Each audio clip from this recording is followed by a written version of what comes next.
మంత్రి గారు అవగాహన ఉండి మాట్లాడుతున్నారా, అవగాహన లేక మాట్లాడుతున్నారా, లేదా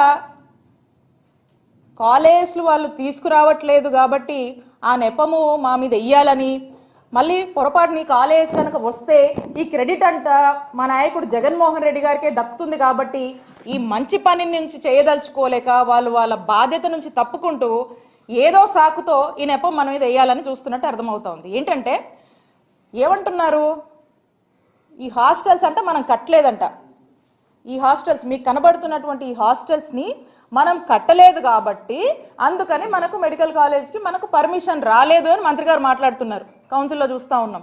privatisation is the philosophy of this government. ఈ ప్రైవేటైజేషన్ అనే కాన్సెప్ట్లో ఏంటి, ఎవరో ప్రైవేట్ వాళ్ళకి ఇవన్నీ కూడా దారాదత్తం చేయడం, ఏదైతే ప్రజల ఆస్తిగా ఈ యొక్క గవర్నమెంట్ కాలేజ్ని ఉన్నాయో, ఏదైతే ఆ గవర్నమెంట్ కాలేజ్ సంబంధించినటువంటి ల్యాండ్స్ ఉన్నాయో, ఈ ప్రజల యొక్క ఆస్తిని ప్రైవేట్ వాళ్ళకు దారాదత్తం చేయడం అనేది ఒకటి నిర్ణయించుకున్నారు. దాంట్లో భాగంగానే ఎలా పర్మిషన్లు తెచ్చుకోవాలనేటువంటి తపన కంటే ఏ సాకులు చెప్పాలి, ఎలా వద్దు, ఎలా రాకుండా చేయాలనేటువంటి దాని మీద ఎక్కువ తపన పడుతూ ఆరాట పడుతున్నారనేటువంటి విషయం మనకు స్పష్టం అవుతా ఉంది.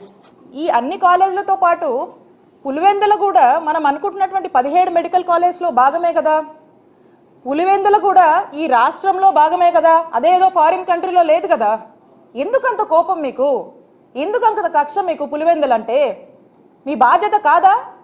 మీరు మనం చూస్తూ ఉన్నాం, అసలు మొదటి నుంచి కూడా వీళ్ళ తాపత్రయము తపనంతా కూడా కొత్త మెడికల్ కాలేజ్ తీసుకురావడం కంటే ఇక్కడున్నటువంటి ఎంతో ఆశతో హోప్తో వైద్య విద్య చదివేటువంటి విద్యార్థుల ఆశని మరి డెస్ట్రాయ్ చేస్తూ, వాళ్ళ తల్లిదండ్రుల ఆశని డెస్ట్రాయ్ చేస్తూ మీరు ఎందుకు ఇలా ఆలోచిస్తున్నారని కనుక మనం చూసినట్టయితే దీనికి కారణం ఏంటంటే ఒకటే, వాళ్ళు ఎంచుకున్నటువంటి ఫిలాసఫీ.